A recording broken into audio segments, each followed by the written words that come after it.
Assalamualaikum warahmatullahi wabarakatuh. Saya Reviza Aldiodava, perwakilan dari kelompok 9. Yang terhormat, Bapak Heru Kurniawan SPD, MPDI, selaku dosen pengampu. Dan teman-teman saya, anggota kelompok 9, Maya Restianing Rahayu, Naftali Vidyosonya Satala, Najwa Natasha Putri, Niken Alvina Putri, Ranggita Melati Erika Putri, dan saya sendiri. Di sini kelompok saya akan mempresentasikan laporan praktikum potensial membran. Ya, setelah ini akan dilanjutkan presentasinya kepada Mbak Maya Restianing Putri. Waktu dan tempat persilahkan. Ya, tujuan laporan praktikum potensial membran yang pertama, mahasiswa mampu memahami tentang fungsi potensial membran. Yang kedua, mahasiswa mampu memahami fungsi potensial membran. Yang ketiga, mahasiswa mampu membedakan potensial membran istirahat, potensial membran berjenjang, dan potensial aksi. Next.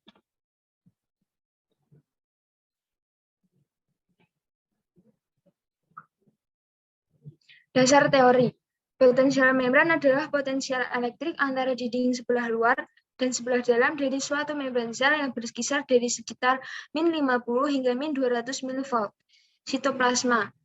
Sitoplasma sel bermuatan negatif dibandingkan dengan fluida ekstraseluler disebabkan oleh distribusi anion dan kation pada sisi membran yang berlawanan yang tidak sama. Dengan demikian, dua gaya menggerakkan difusi ion melintasi suatu membran, yaitu gaya kimiawi dan gaya listrik. Next.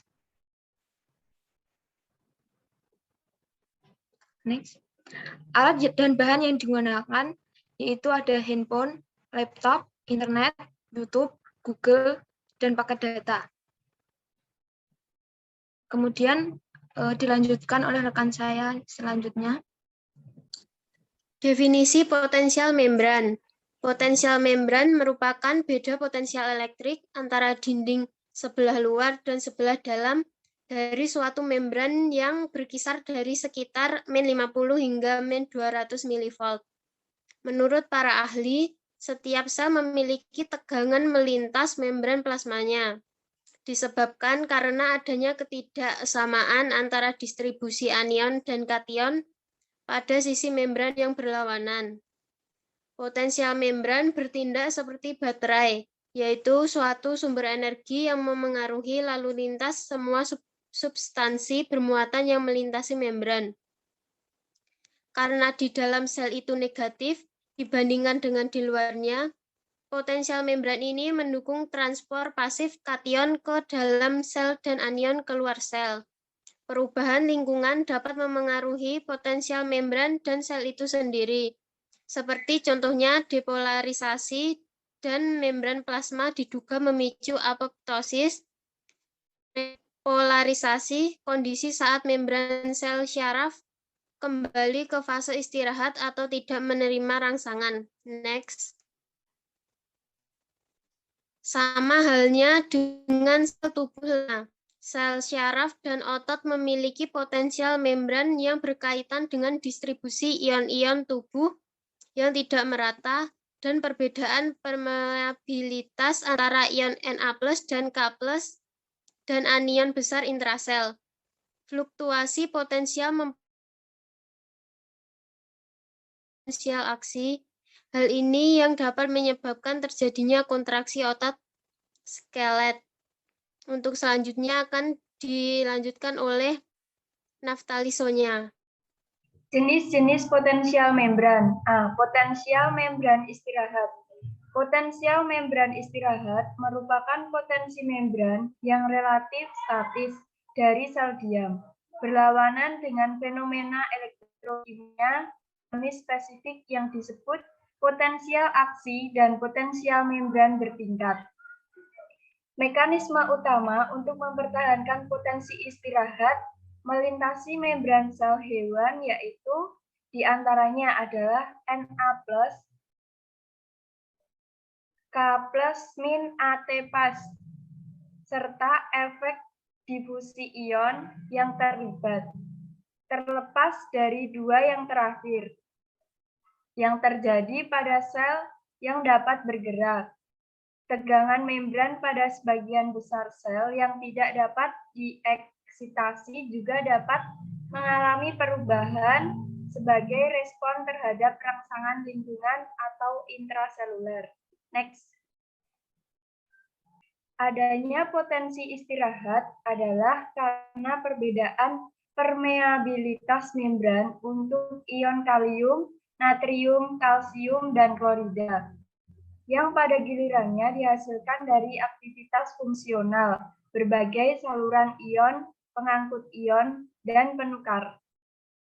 Secara konvensional, potensial membran istirahat dapat diartikan sebagai nilai dasar tegangan transmembran yang relatif stabil dalam sel hewan dan tumbuhan. Next.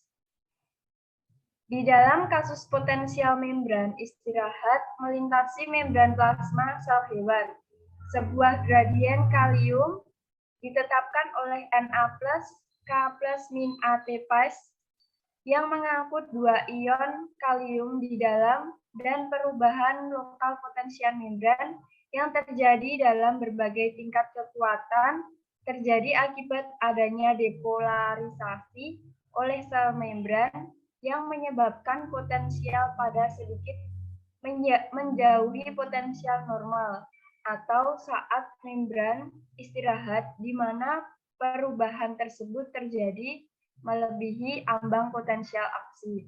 Next akan dibacakan oleh Naswa Natasha.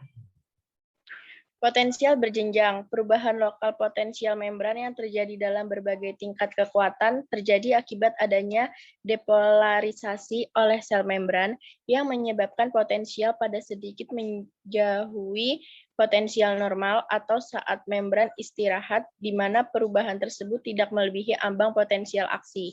Jarak yang terdapat pada potensial berjenjang terpantau dekat dengan kekuatan yang semakin melemah. Selanjutnya akan dibacakan oleh teman saya, Ranggita. Berikutnya adalah potensial aksi. Pembalikan singkat potensial membran akibat perubahan cepat permeabilitas membran terjadi akibat adanya hiperdepolarisasi oleh sel membran yang menyebabkan potensial pada sangat menjauhi potensial normal atau saat membran istirahat, di mana perubahan tersebut mencapai ambang potensial aksi. Next. Namun, pada potensial aksi juga dapat dibentuk oleh potensial berjenjang yang menyentuh ambang potensial aksi. Hal tersebut dapat diamati melalui tabel berikut ini. Akan dilanjutkan oleh Reviza Aldium. Untuk kesimpulan laporan praktikum potensial membran, kesimpulannya adalah potensial positif dihasilkan oleh ion natrium dan kalium, sedangkan potensial negatif dihasilkan oleh protein. Di mana pada kontraksi otot skelet normal yaitu membran potensial istirahat atau saat terjadinya polarisasi yang jika ada beda potensial muatan atau rangsangan maka akan terjadi depolarisasi. Repolarisasi yang akan menyebabkan adanya potensial berjenjang dan potensial aksi yang digunakan tubuh kita untuk bekerja. Ya, sekian, terima kasih.